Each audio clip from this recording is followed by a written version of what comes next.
বন্ধুরা, দেখতে পাচ্ছেন এটা হলো আমাদের সেই বিদেশি জাতের আম, সরকারি বাগান, আম বাগান। এই আম খাইতে কিন্তু অনেক সুস্বাদু।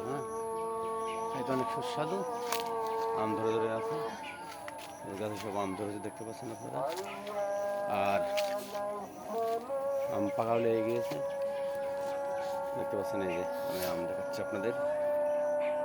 বা আম, লিচু, প্রচণ্ড পরিমাণ আম লিচু হয়েছে এবার দেশে।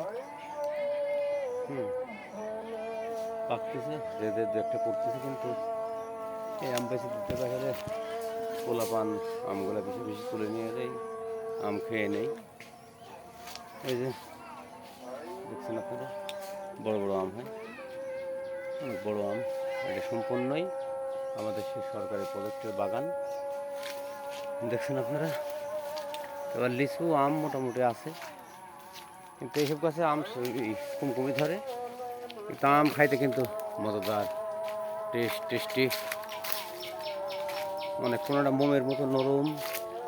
এই আমের কিন্তু কোনো আঁশ নেই, দেখতে পাচ্ছেন। এই যে একটি আম ধরে আছে, মাটির সাথে ধরে ধরে আছে আম, মাটিতে পড়ে থাকে এই আমগুলো। যাই হোক বন্ধুরা, আপনাদের ভালো লাগবে। এই আম সবাই পছন্দ করেন, আম বাচ্চা কাছে চয়েস করেন। এই তো দেখছি আমাদের আম বাগান, এটা আমার ভাইস্ত্রী আম বাগান করেছিল। এই আম বাগানটি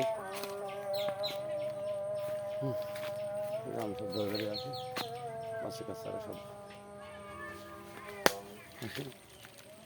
দেখতে পাচ্ছেন। এখানে একটা আম পড়েছিল, আম মাথার উপরে আম।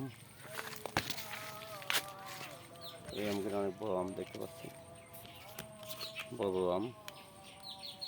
অন্ধকার তো, এটা সম্পূর্ণই এই আমগুলো বিদেশি জাতের আম।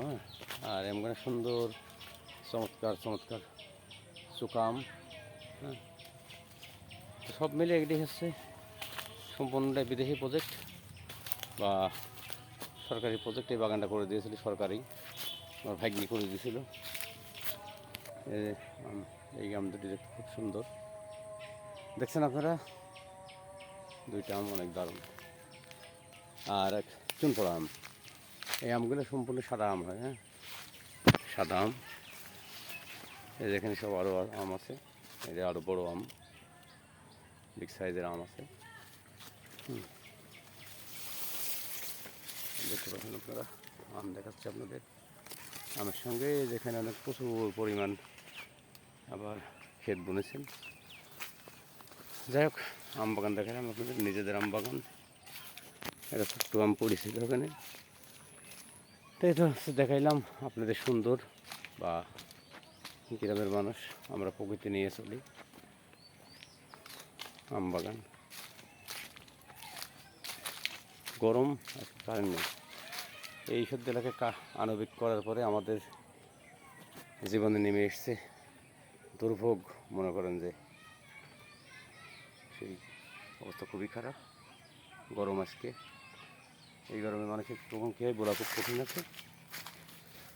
যাই হোক, আম বাগান দেখালাম আপনাদের, দেখে কিনে দেখাবো, আর ভালো লাগে না।